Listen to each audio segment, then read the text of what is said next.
lagi deh. Sorry. Sudah ya.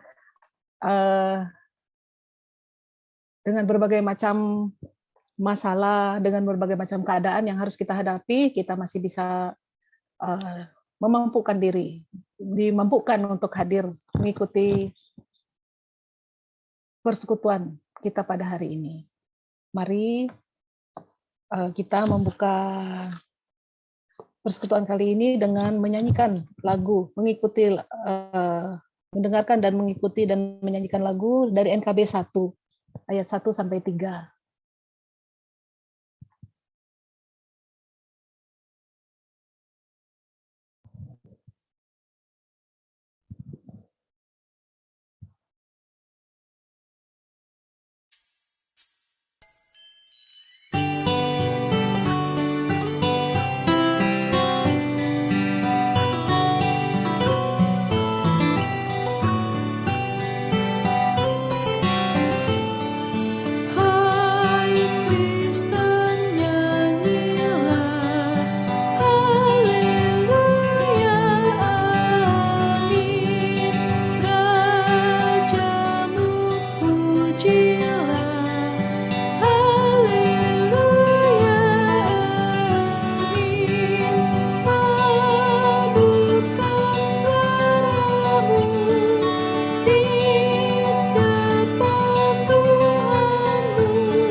Kita berdoa. Allah Bapa kami yang bertahta di dalam surga, terima kasih Tuhan atas penyertaan-Mu bagi setiap kami, sehingga sampai pada saat ini kami, keluarga kami, teman-teman kami, orang-orang yang berada di sekitar kami boleh tetap sehat selamat di tengah berbagai macam keadaan yang harus kami hadapi. Jika pada saat ini kami boleh berkumpul untuk mengikuti persekutuan Komisi Dewasa, kami percaya Engkau melayakkan kami untuk boleh memuji dan memuliakan nama-Mu, serta mendengarkan uraian firman-Mu untuk penguatan iman kami hari ini dan hari-hari selanjutnya. Kami juga mendoakan teman-teman yang belum bisa bergabung dengan berbagai macam hal. Kami mengharapkan kasih sayang Tuhan sehingga mereka boleh tetap sehat, dan pada saatnya nanti mereka bisa kembali bergabung bersama-sama dengan kami. Sertailah kebaktian ini dari awal hingga akhir, sehingga semuanya berjalan dengan lancar dan baik, oh Tuhan. Dalam nama-Mu yang kudus, kami menyampaikan doa ini. Amin.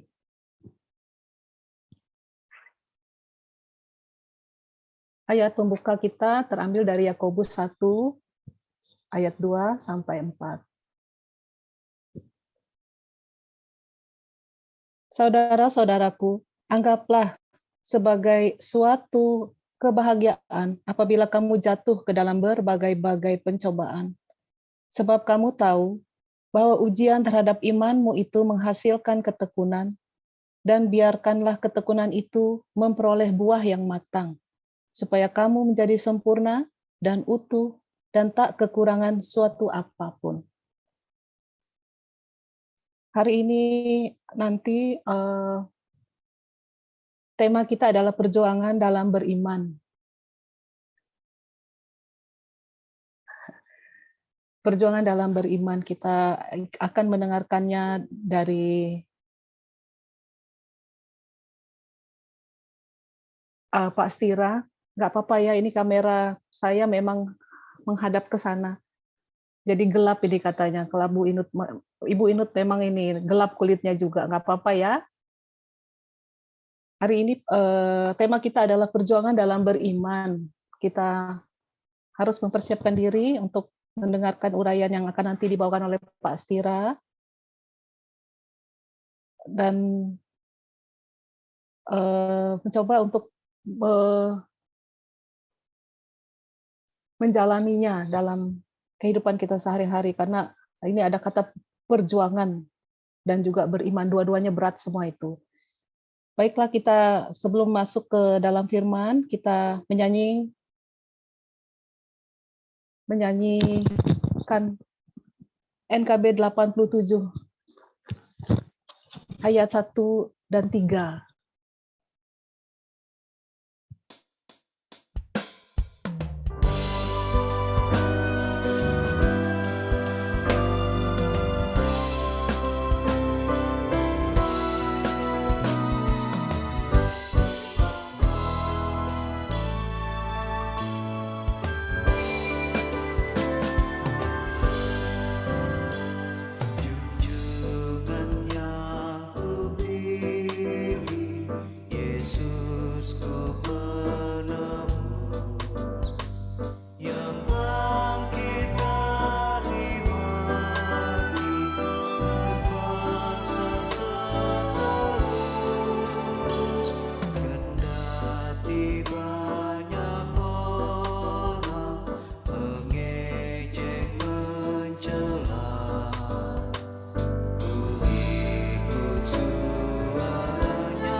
Silakan Pak Stira.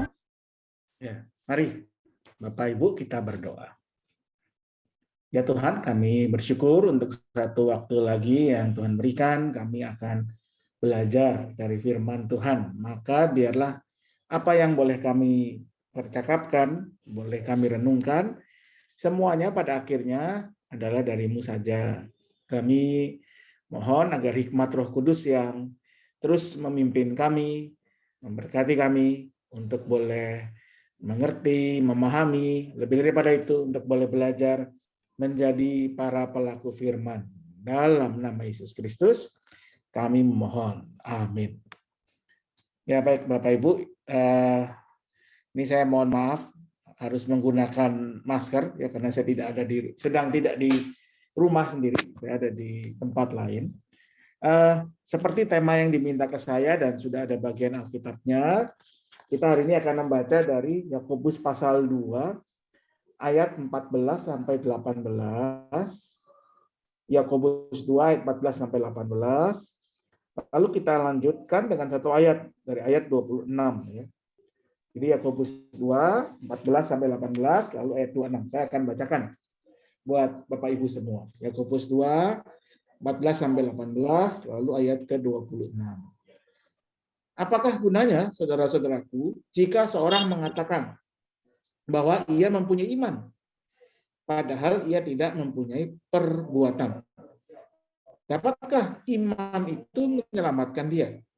Jika seorang saudara atau saudari tidak mempunyai pakaian dan kekurangan makanan sehari-hari, dan seorang dari antara kamu berkata, selamat jalan, kenakanlah kain panas dan makanlah sampai kenyang, tetapi ia tidak memberikan kepadanya apa yang perlu bagi tubuhnya. Apakah gunanya itu?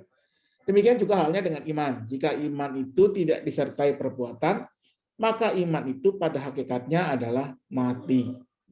Tetapi mungkin ada orang berkata, padamu ada iman dan padaku ada perbuatan. Aku akan menjawab dia, tunjukkanlah padaku imanmu itu tanpa perbuatan, dan aku akan menunjukkan kepadamu imanku dari perbuatanku.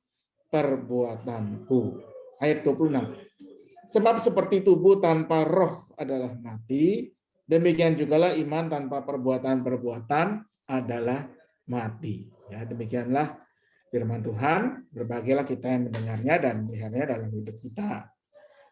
Ibu Bapak yang kasih Tuhan, dalam hidup ini ya ada beberapa hal yang beberapa pertanyaan yang sering menjadi misteri ya selama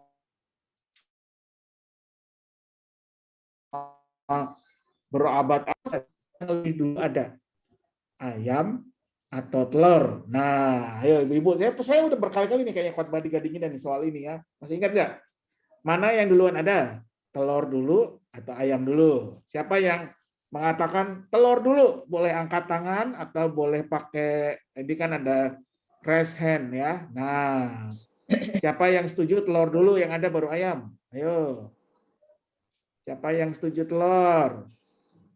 Ada Bu Naning, telur. Siapa lagi selain Bu Naning? Bu Sri, telur dulu. Nah, cuman bertiga ya, cuman dua ya. Yang lainnya setuju ayam dulu. Nah, sekarang yang setuju ayam boleh angkat tangan. Kalau nggak angkat tangan berarti bingung ya.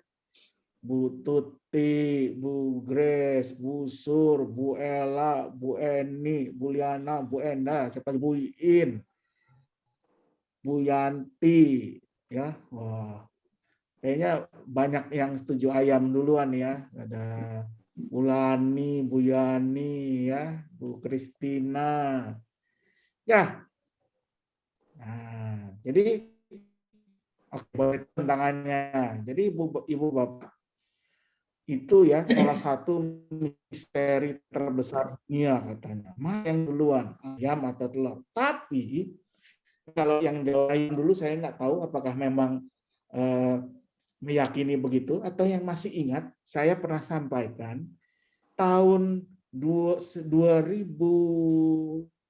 berapa ya 2017 kalau nggak salah itu jawaban dari pertanyaan itu akhirnya udah ketahuan Bapak Ibu ya. Ada satu kelompok ilmuwan di Inggris, di University of Sheffield dan Warwick ya, mereka menemukan.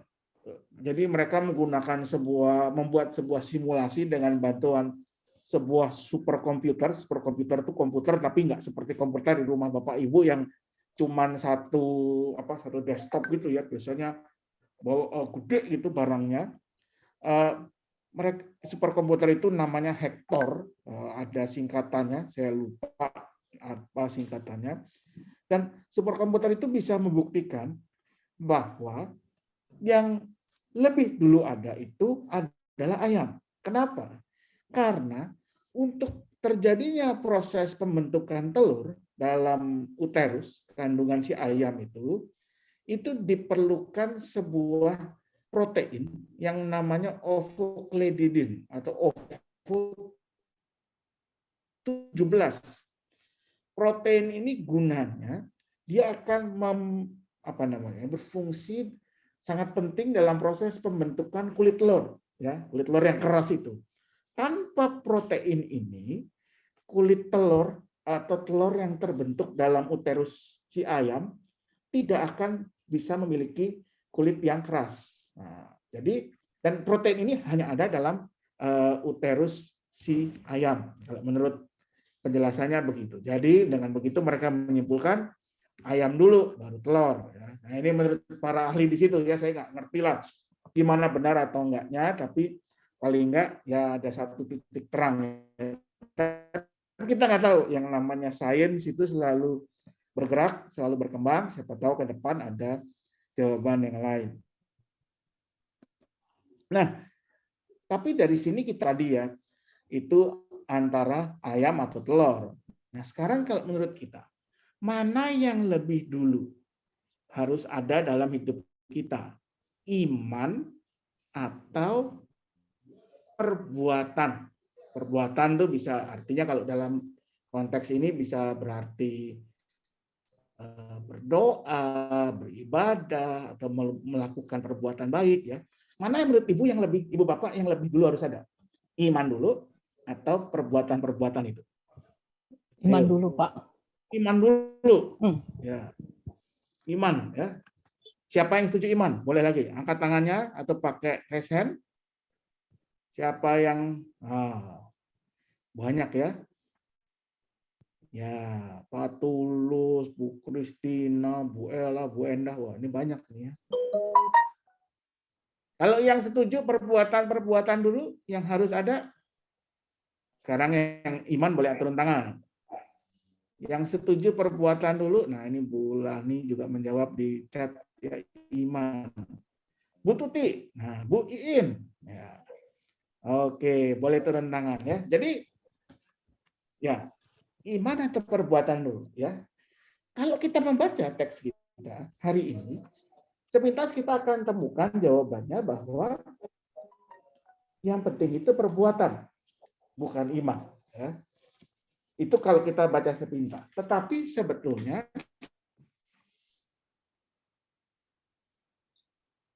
kalau kita membaca teks ini dari Yakobus pasal 2, ya, konteksnya dari teks Yakobus pasal 2 ini, itu bahkan keseluruhan surat Yakobus ini. Jadi begini pergumulan yang dihadapi oleh penulis surat Yakobus. Pada waktu itu pemimpin gereja yang sangat penting dalam kehidupan gereja adalah yang namanya Rasul Paulus. Ya, kita pasti kenal ya Rasul Paulus, dulu namanya Saulus. Biarpun Paulus ini bukan muridnya Tuhan Yesus langsung, biasanya para rasul itu murid Tuhan Yesus langsung, tapi Paulus ini punya pengaruh yang sangat besar. Dia banyak menulis surat yang kemudian menjadi panduan buat gereja-gereja dalam kehidupannya. Dan memang kalau kita baca dalam tulisan Rasul Paulus,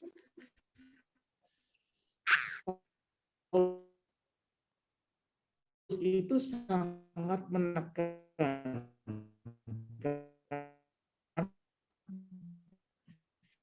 yang namanya iman, bahwa kehidupan itu menekankan tentang penekan oleh kasih karunia dalam iman. bukan hasil usaha atau perbuatan kita, ya, atau di surat Roma berkali-kali disebut demikian. Tentu itu benar, namun ada akibatnya, ya. Akibatnya begini, Ibu Bapak. Sebelum kita masuk ke akibatnya, kita mesti tahu dulu kenapa Paulus mengatakan begitu. Karena gereja pada waktu itu, gereja yang mulai bertumbuh, berkembang, itu berangkat dari yang namanya agama Yahudi. Ya, jadi kalau kita tentu sadar bahwa gereja itu mulai dari sebuah kumpulan atau apa namanya, sekte, sebutlah demikian ya, sekte dalam agama Yahudi yang mereka kemudian percaya kepada Tuhan Yesus lalu mulai membentuk persekutuan sendiri. Nah, dalam agama Yahudi yang sangat ditekankan memang adalah soal perbuatan. Kalau seseorang ingin mendapatkan keselamatan, maka dia harus melakukan sejumlah hal. Yang utama ada 3, yaitu melakukan hukum Taurat, lalu dia harus beribadah, ya ibadah itu berdoa 5 waktu, ada puasa, ada macam-macam. Lalu yang ketiga dia harus memberikan sedekah, ya harus membantu orang-orang miskin dan sebagainya. Itu dalam agama Yahudi yang dianggap sebagai syarat atau hal-hal yang harus dilakukan agar seseorang memperoleh keselamatan. Namun Rasul Paulus kemudian menekankan dalam surat-suratnya yang harus dilakukan adalah, atau yang lebih penting adalah iman. Karena dalam iman kita menerima bahwa keselamatan itu murni dari Tuhan datangnya. Sebentar, nih saya suara kedengaran ya, Ibu Bapak ya. Ini soalnya Ibu ini pada freeze di layar saya. Aman, Cukup aman. terdengar suara saya? Dengar, Pak. Ya, oke, baik. Ya, di layar aja ya ibu-ibu pada freeze nih, nggak apa-apa. Jadi memang Rasul Paulus sengaja menekankan tentang yang namanya anugerah, keselamatan sebagai anugerah dari Tuhan, pemberian dari Tuhan, bukan hasil usaha manusia, dalam rangka mengcounter juga pemahaman iman yang lama ini, iman Yahudi ini. Nah, itu tentu benar dan kita meyakininya. Bahkan apalagi kita sebagai orang-orang Kristen yang tumbuh, yang beribadah di dalam gereja atau apa namanya menjadi bagian dari gereja-gereja reformasi, gereja Protestan, soal keselamatan sebagai anugerah dari Tuhan dan bukan usaha manusia ini itu sangat penting, sangat diberi penekanan. Tapi rupanya di jemaat Kristen pada masa itu muncul eksesnya. Nih orang manusia itu kecenderungannya gitu Bapak Ibu. Kalau tadinya di satu ekstrem di kiri misalnya ya, tadinya males banget. Lalu tiba-tiba dia berubah gitu ya. Dia bertobat lah sebutlah gitu. Dia bisa jadi rajin banget gitu ya, atau kebalikannya ya. Yang tadinya orang berpikiran sangat bebas sekali, tiba-tiba bisa berubah menjadi sangat kaku sekali misalnya. Dan itu yang terjadi dengan jemaat Kristen. Ketika mereka banyak mendengar pengajaran yang disampaikan Rasul Paulus bahwa keselamatan itu adalah anugerah Tuhan, maka kemudian muncullah sebuah satu pemahaman, oh ya kalau begitu sekarang kita sudah cukup, sudah selamat, nggak perlu melakukan apa-apa lagi. Ya, kita cukup kalau bahasa dulunya itu apa, ongkang-ongkang kaki aja, ngapain repot-repot ya.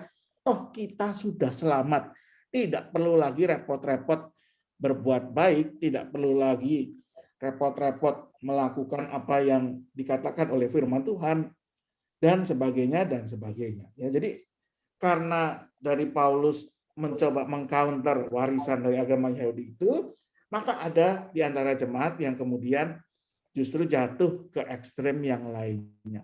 Karena itu, Yakobus dalam bacaannya, dalam suratnya, mengingatkan kembali bahwa yang namanya iman itu perlu dinyatakan, diwujudkan. Bukan dalam rangka memperoleh keselamatan, tetapi itu. Kenapa yang Yakobus katakan? Pertama-tama, Yakobus mengatakan bahwa iman dan perbuatan pada hakikatnya adalah dua sisi dari sekeping mata uang. Tidak bisa dipisahkan. Ya.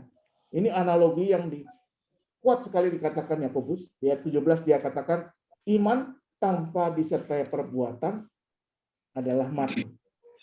Lalu dia tegaskan lagi di ayat 26, seperti tubuh tanpa roh adalah mati, demikian jugalah iman tanpa perbuatan adalah mati. Ya, kita hidup kalau kita punya dua-duanya. Kita punya tubuh, kita punya roh. Orang yang nggak ada tubuhnya, cuman rohnya doang, ya berarti mati. Orang yang cuman tubuh doang tanpa roh juga mati. Ya, tubuh tanpa roh mati, roh tanpa tubuh ya apalah ya, hantu kali atau apa.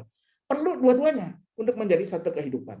Demikian juga iman dan perbuatan, dia adalah sebuah kesatuan yang utuh. Bahkan Yakobus melanjutkan, perbuatan-perbuatan sebetulnya adalah cermin yang menunjukkan iman kita. Dari perbuatan-perbuatan kelihatan apa yang kita imani. Ya. Ayat 18 Yakobus mengatakan, tunjukkanlah kepadaku imanmu itu tanpa perbuatan, dan aku akan menunjukkan kepadamu imanku dari perbuatan-perbuatanku. Apa yang kita imani, itu yang akan nampak dalam perbuatan-perbuatan hidup kita. Itulah sikap iman yang utuh. Ya. Nah, sedangkan menurut Yakobus, iman yang tidak nyata dalam perbuatan adalah iman yang kosong. Cuman di mulut saja. Yang bahkan kalau kita baca lebih lanjut, ayat 19 Yakobus katakan, engkau percaya bahwa hanya ada satu Allah, itu baik, tetapi setan-setan pun juga percayakan hal itu, dan mereka gemetar. Ya. Iman dan perbuatan buat Yakobus harus bekerja sama agar kedua-duanya menjadi sempurna. Di ayat 22 Yakobus katakan demikian. Ya. Ibarat kalau kita ditanya, ya, mana yang lebih penting, teori atau praktek? Nah, mana yang penting, teori atau praktek? Ya, ya, dua-dua. Praktek penting, ya.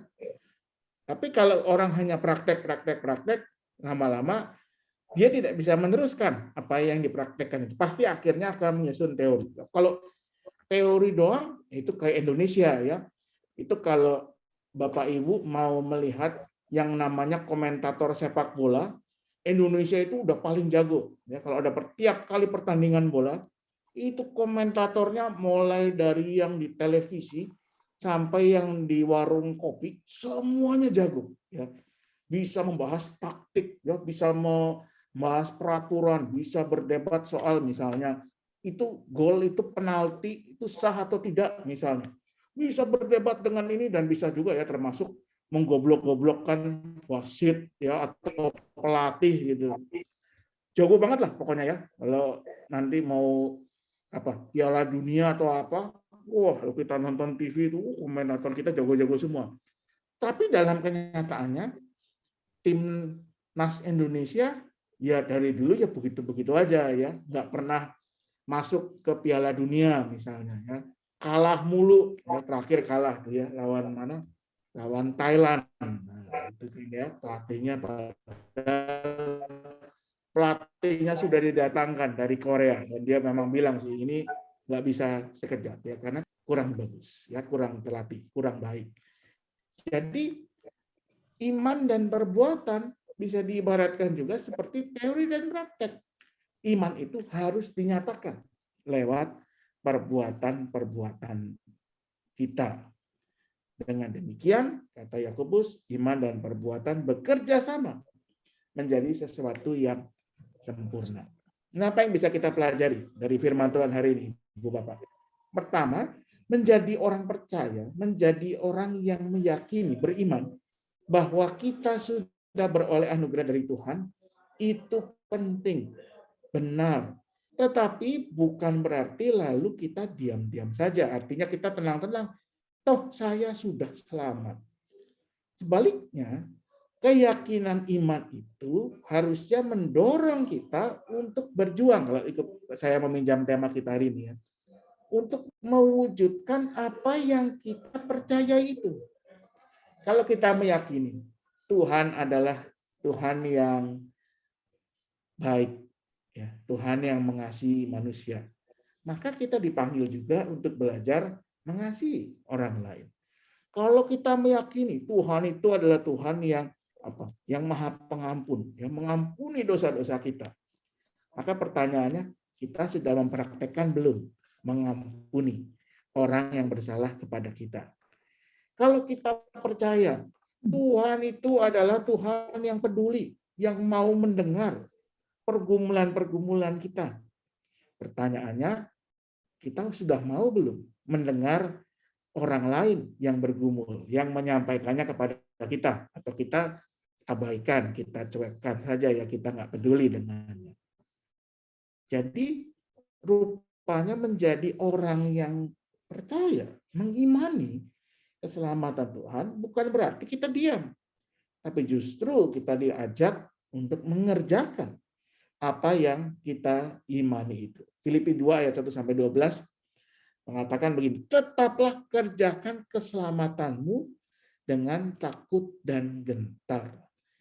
Ayat ini bukan mau mengatakan bahwa kita harus bekerja keras supaya selamat, bukan. Tapi keselamatan yang sudah kita miliki, itu yang harus terus kita nyatakan dalam kehidupan.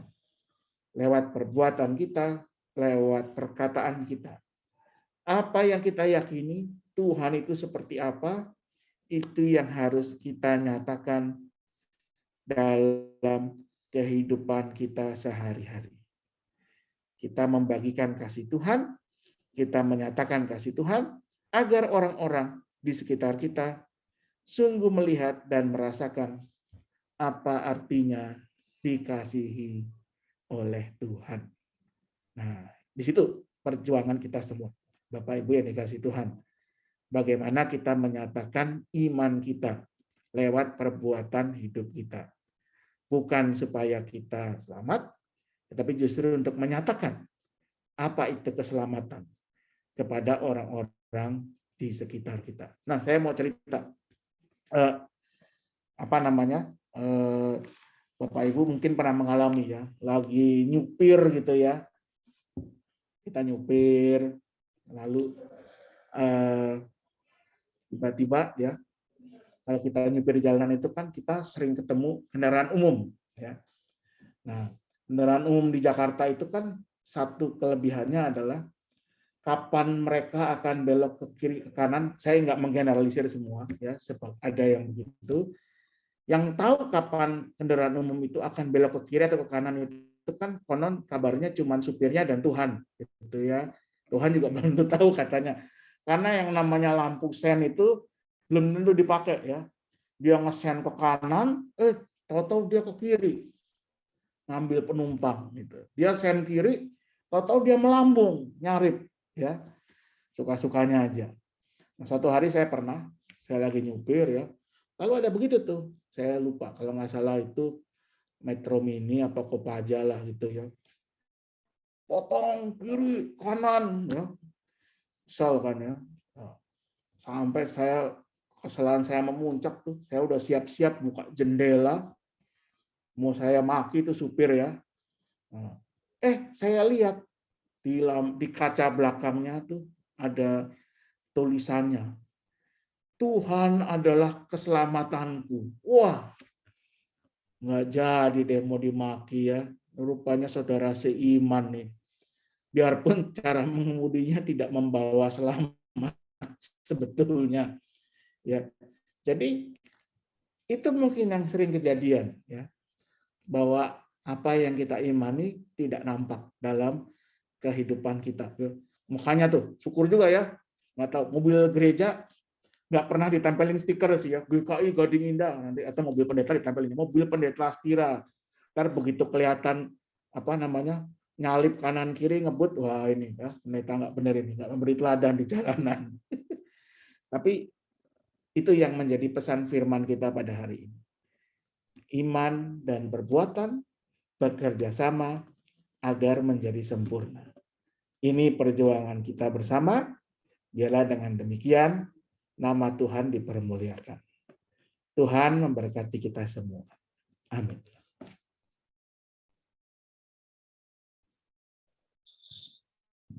Terima kasih Pastira. Boleh kita masuk ke doa syafaat ya? Betul. Silakan. Baik, Bapak Ibu, mari kita bersatu, kita berdoa. Bapa Surgawi, kami bersyukur untuk setiap kesempatan yang telah Kau berikan kepada kami. Kesempatan untuk hidup dalam anugerah Tuhan, hidup dalam anugerah yang memberi kehidupan baru. Kami boleh selamat hanya karena kasih Tuhan kepada dunia, kepada kami. Tapi biarlah kami juga selalu ingat bahwa kami dipanggil untuk mengerjakan keselamatan itu. Sehingga apa yang kami imani nyata dalam kehidupan sehari-hari. Ketika kami meyakini Allah adalah Allah yang penuh kasih, biarlah kami juga belajar mengasihi. Jika kami meyakini, percaya bahwa Allah adalah Allah yang mengampuni, maka ajar kami juga untuk mengampuni sesama kami. Biarlah demikian, kasih Tuhan nyata dalam hidup kami sehari-hari. Kami mau berdoa agar dengan menyatakan kasih Tuhan, kami juga membangun kehidupan yang baik, khususnya di tengah situasi pandemi yang masih terjadi ini. Biarlah kami juga menyatakan Kristus yang mengasihi sesama, yang berbela rasa, dengan melakukan apa yang bisa kami perbuat untuk menolong sesama kami. Tuhan mendengarkan, menyatakan kasih Tuhan. Kami mau berdoa untuk situasi pandemi masih harus kami hadapi. Kami berdoa untuk upaya pelaksanaan vaksin penguat atau booster yang sekarang sedang berlangsung. Biarlah ini boleh menolong masyarakat kami, tapi juga biar kami juga tetap menjaga hal-hal yang harus kami jaga, boleh dihindarkan dari hal-hal yang tidak baik. Kami berdoa untuk tengah dirawat karena infeksi COVID-19. Tuhan beri pemulihan, Tuhan beri kekuatan. Pimpin juga para pemimpin kami, para aparat yang bertugas mengatasi masalah-masalah yang muncul karena pandemi ini. Kami berdoa untuk kehidupan kami semua, untuk keluarga-keluarga yang bergumul dengan berbagai masalah, baik itu karena masalah kesehatan, masalah ekonomi, relasi antara anggota keluarga. Dalam kesemuanya kami percaya Tuhan akan tetap kuatkan dan mampukan kami melewatinya. Dan hari ini kami juga mau berdoa secara khusus untuk saudara kami yang dalam pemulihan karena sakit. Kami mau berdoa untuk Ibu Damayanti, untuk Ibu Angel, Tuhan yang pulihkan mereka, beri kekuatan, beri kesembuhan, berkati dan kuatkan juga keluarga yang mendampingi mereka selalu. Kami juga mau bersama-sama bersyukur sebagai satu persekutuan untuk saudara kami yang Tuhan telah tambahkan usianya. Kami bersyukur untuk Pak Susanto, untuk Pak Thomas Ong, untuk Ibu Damayanti, untuk Ibu Titin Susiani. Beri kepada saudara kami ini penyertaan-Mu dalam tahun-tahun kehidupan yang masih akan mereka jalani, sebagaimana juga Tuhan sudah menyertai tahun-tahun yang sudah mereka lewati. Kami bersyukur ya Tuhan untuk semua yang boleh Tuhan berikan kepada kami. Biarlah dalam hidup kami selalu menyatakan kasih Tuhan, menyatakan pengampunan, pelayanan Tuhan dalam setiap perbuatan perkataan kami, mulai dari rumah, lingkungan, dan dimanapun Tuhan hadirkan kami. Inilah doa kami menaikkannya dalam satu nama, Yesus Kristus, Tuhan dan Juru Selamat kami. Amin.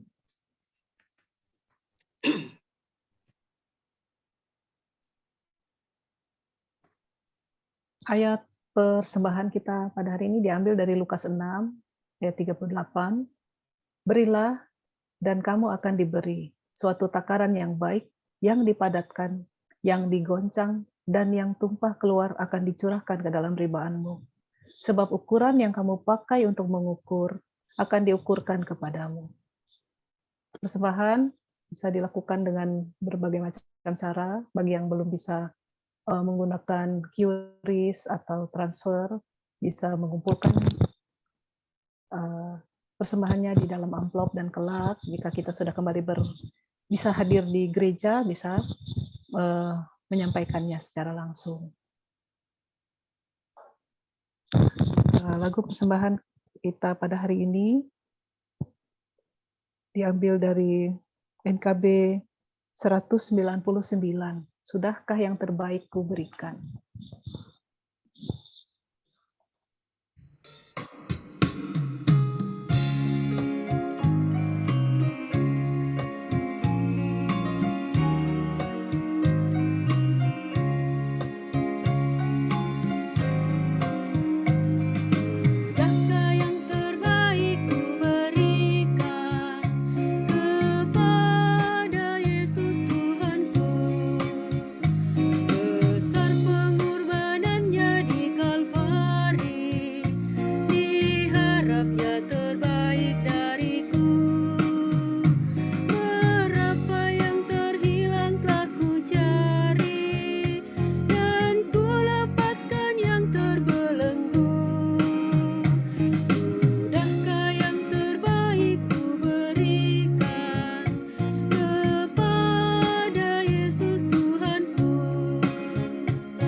Mari kita bersatu dalam doa.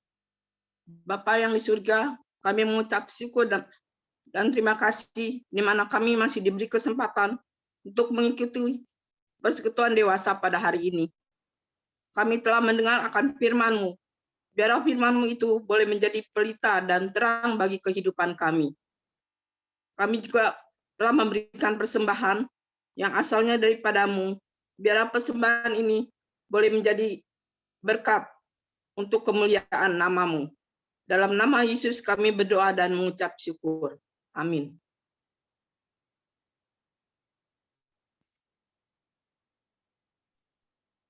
Terima kasih Bu Liana. Kita menyanyikan lagu penutup dari KJ 341, Kuasa-Mu dan Nama-Mu lah.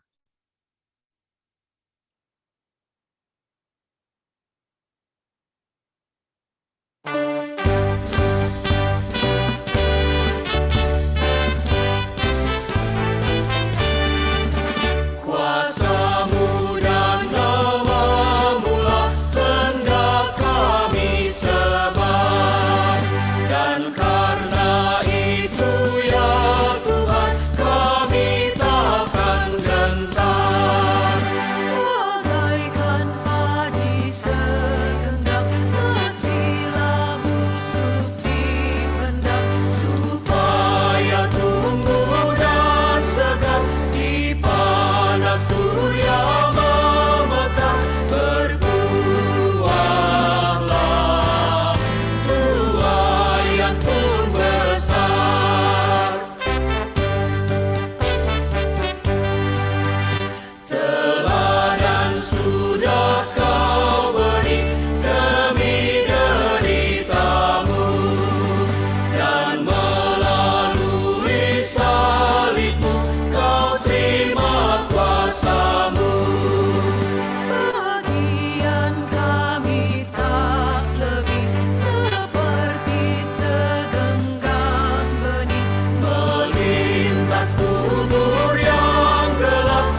Silakan Pastira.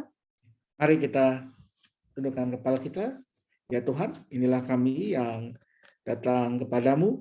Kami mau menyerahkan hidup kami, biarlah lewat perbuatan-perbuatan kami, iman kami kepada Tuhan Yesus Kristus Sang Juru Selamat menjadi nyata. Karena itu kuatkan, mampukan kami ya Tuhan. Pimpinlah kami dalam setiap hidup kami, di tengah keluarga, di tengah gereja, di tengah masyarakat. Maka biarlah kami menjalani hidup kami dengan berkat Tuhan, dalam kasih karunia dari Allah Bapa, kasih Tuhan kita Yesus Kristus, dan persekutuan Roh Kudus menyertai kita semua kini sampai selama-lamanya. Amin. Bapa, terima kasih.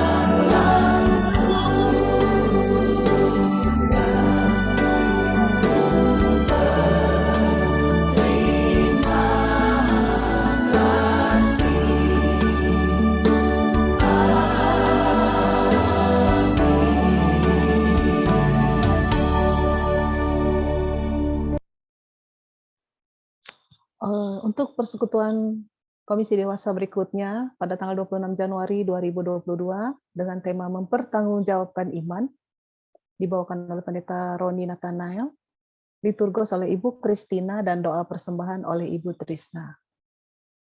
Demikian, kebaktian telah selesai. Ada pengumuman lainnya? Terima kasih ya Pastira untuk firman hari ini.